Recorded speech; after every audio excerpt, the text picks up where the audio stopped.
Estudando teologia e doutrina como discípulo de Jesus, nós vamos entender a realidade de Deus, como nós temos aprendido até aqui, Deus Pai, Deus Filho, Deus Espírito Santo. O Espírito Santo merece uma atenção muito especial em toda a Bíblia. Nós temos a referência ao Espírito Santo, especialmente no Novo Testamento, quando nós vemos o Espírito de Deus agindo poderosamente na própria vida e no ministério de Jesus. Nós vamos ver o Espírito Santo especialmente atuando nos discípulos e vai ser preponderante a sua ação na história da igreja primitiva.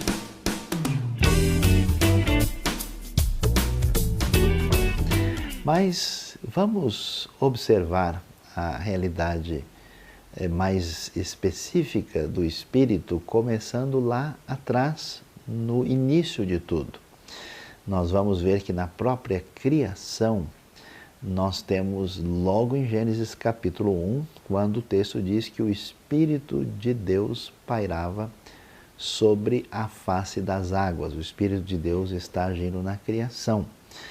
É interessante a gente ver isso, né? Porque, de fato, é difícil encontrar uma solução última sobre a doutrina de Deus nas Escrituras sem, de alguma maneira, entrar em algum modelo trinitariano. Porque, observe bem, Deus é Espírito, conforme a própria definição que encontramos no Novo Testamento. E Deus começa a dizer, né? Disse Deus.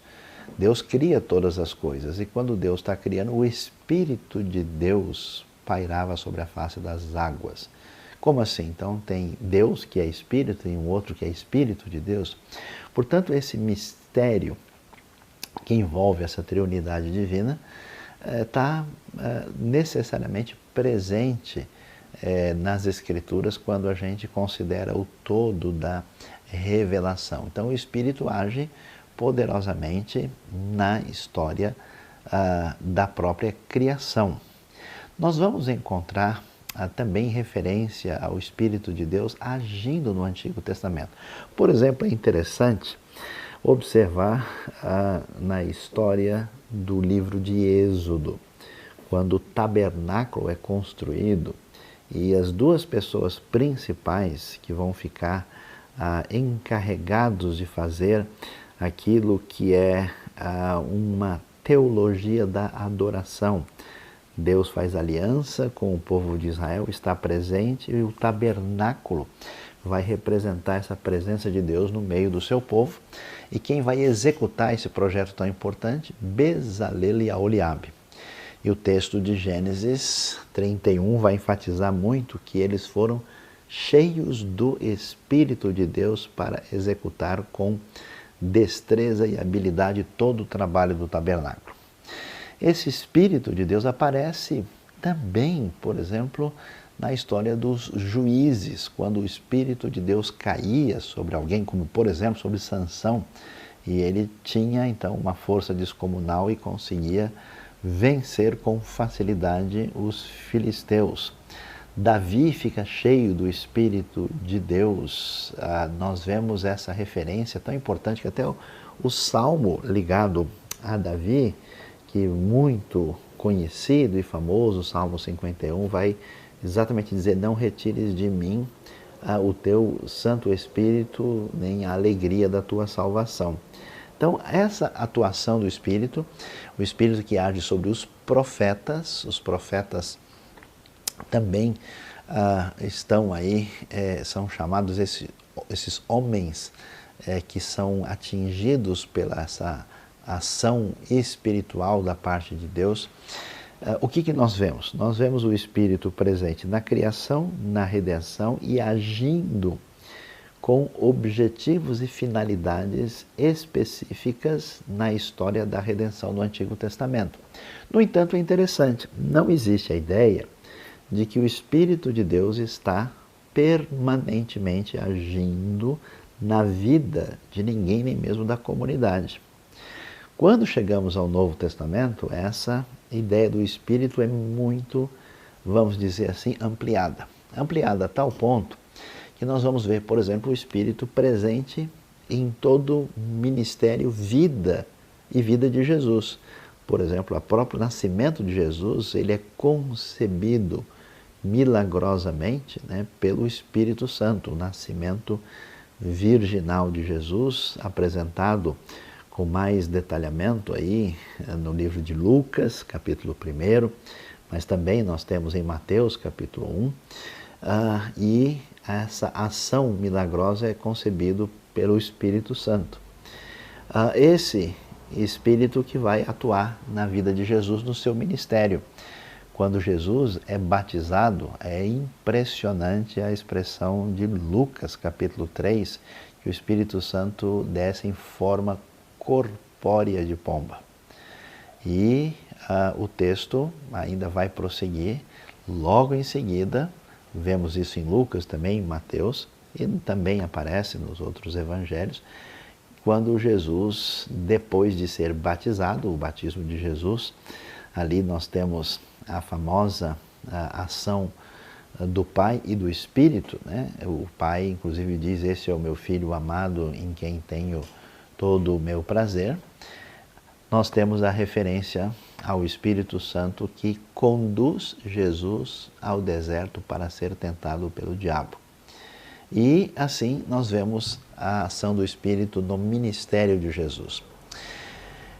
A maior atenção ao Espírito Santo vai aparecer quando em João 16 Jesus vai anunciar o que vai ser chamado de ministério do chamado Consolador.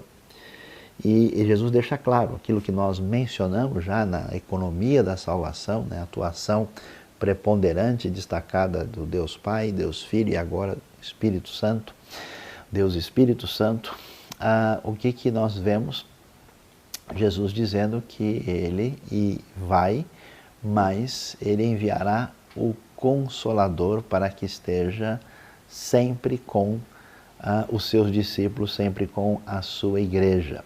Isso é cumprido com bastante clareza em Atos capítulo 2, no Pentecoste, no cumprimento da profecia de Joel, capítulo 2, que é muito interessante, porque a ideia lá do Espírito que é derramado é que ele vai atingir filhos e filhas, ele vai atingir pessoas mais velhas e pessoas novas, os anciãos e os jovens, e também até sobre os servos e servas. A ideia aqui é muito clara que na plenitude da redenção divina, o Espírito que é derramado agora nessa comunidade da fé, esse Espírito age de tal maneira sem ter qualquer distinção entre as pessoas.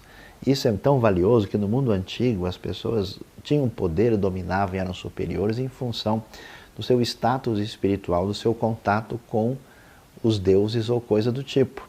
E agora o Espírito de Deus está presente em homens e mulheres, jovens e mais idosos, e até sobre servos e servas. É uma espécie de democratização no mundo, digamos assim, espiritual. O Espírito então vem, e ele vem com esse papel de paráclito, que é traduzido às vezes como consolador e como conselheiro. Qual é a função desse Espírito? A ideia da palavra grega, ela é tirada de um conceito que tem a ver originalmente com aquela ideia de um treinador esportivo, que está junto do seu atleta no mundo antigo grego, lhe dando toda a indicação de como é que ele deve se comportar para ser bem-sucedido na sua corrida, por exemplo.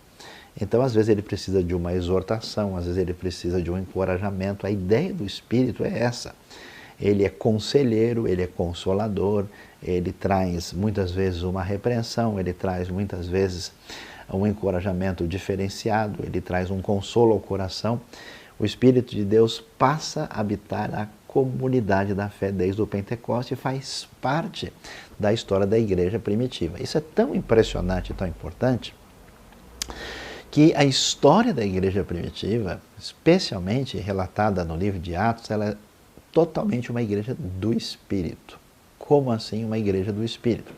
Ou seja, o Espírito é que age na movimentação daquilo que é o primeiro esforço missionário da igreja.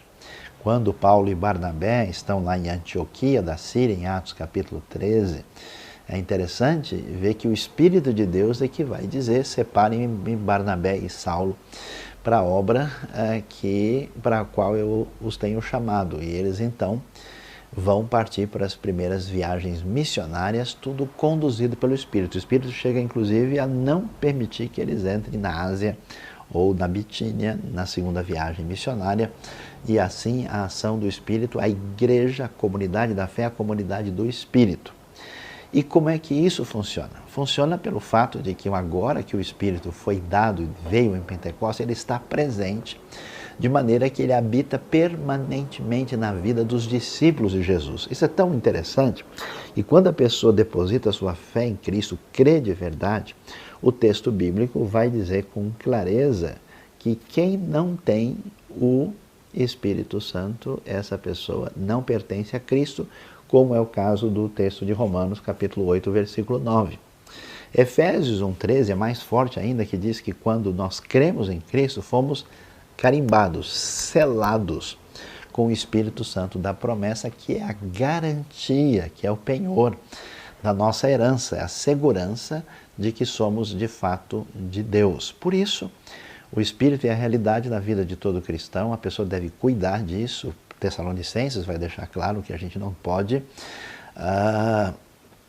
extinguir esse Espírito Santo, a gente não pode, provável referência a uma extinção da ação do Espírito, a gente não deve entristecer o Espírito Santo. Aliás, até é bom falar sobre entristecimento do Espírito Santo, porque para muitas pessoas o Espírito Santo é uma espécie de energia, é uma espécie de força, uma espécie assim de magnetismo espiritual. Não é essa a ideia da Escritura. O Espírito Santo que pode ser entristecido, o Espírito Santo que é consolador, o Espírito Santo para o qual ninguém deve mentir, como fizeram Ananias e Safira em Atos capítulo 5, fica claro que ele é uma pessoa, ele é alguém, ele não é uma energia, ele não é uma coisa a ser canalizada por meio de uma espécie de ação assim, quase que elétrica, magnética. Não funciona assim. Portanto, esse Espírito é essa realidade presente. Mas a questão que se apresenta na sequência é como é que deve funcionar o enchimento do Espírito Santo. E as diversas comunidades cristãs têm ideias diferentes. Muitas comunidades, por exemplo, enfatizam a ideia que a pessoa precisa ter uma segunda experiência que envolve uma ação poderosa do Espírito na vida da pessoa, que a capacita a ter dons espirituais milagrosos. Isso é chamado muitas vezes de batismo do Espírito Santo. A expressão batismo do Espírito Santo, tecnicamente falando, ela não está de acordo com essa definição. Porque a ideia de batismo é principalmente de inclusão no corpo. Isso fica claro quando a gente lê 1 Coríntios 12, 13. Então, nesse sentido de 1 Coríntios 12, 13, todos nós fomos inseridos, incluídos no corpo de Cristo quando nos convertermos. Agora, como é que funciona o enchimento do Espírito? O Novo Testamento apresenta duas coisas interessantes. Uma delas é o fato de pessoas de fato terem experiências de enchimento. Como nós vemos no próprio Pentecoste, todos foram cheios do Espírito. Que, aliás, aparece em outros casos. Veja Atos 4:31, depois de terem orado, tremeu o lugar onde eles estavam reunidos e todos foram cheios do Espírito. Aparecem experiências de pessoas que foram cheios de uma experiência específica e momentânea. Mas, ao mesmo tempo, Efésios 5:18 nos dá uma orientação geral que nós devemos ir sendo cheios do Espírito. Parece um processo de paulatino, de ir dando lugar ao Espírito para que a nossa vida apresente os resultados do Espírito Santo, que envolve não só a ação do Espírito, mas a manifestação do fruto do Espírito, tão bem descrito no livro de Gálatas também, no capítulo 5. Portanto, alguém pode ter uma experiência de enchimento do Espírito de uma vez por uma ação específica de Deus. Mas o padrão do neotestamentário a ser seguido é a pessoa não entender que uma única experiência é suficiente na vida. Ele precisa dar lugar, buscar esse enchimento do Espírito para conduzir a sua vida na sua relação de dependência de Deus. E, para encerrar, esse Espírito, ele concede dons. Existem os dons do Espírito Santo, que são dons que têm a ver com o nosso lugar no corpo de Cristo. O Espírito manifesta-se na comunidade, ele direciona e capacita as pessoas a servirem no reino de Deus. Alguns desses dons têm a ver com aquilo que Deus construiu na nossa história e na nossa salvação. Outros dons são dons milagrosos especiais que às vezes acontecem na comunidade da fé pela direção soberana de Deus para o benefício de todas as pessoas que conhecem a Cristo e proclamam o Evangelho de Cristo. É muito importante, aprofunde-se, vá mais intensamente entender como funciona a ação do Espírito Santo na vida daqueles que fazem parte dessa comunidade de Jesus.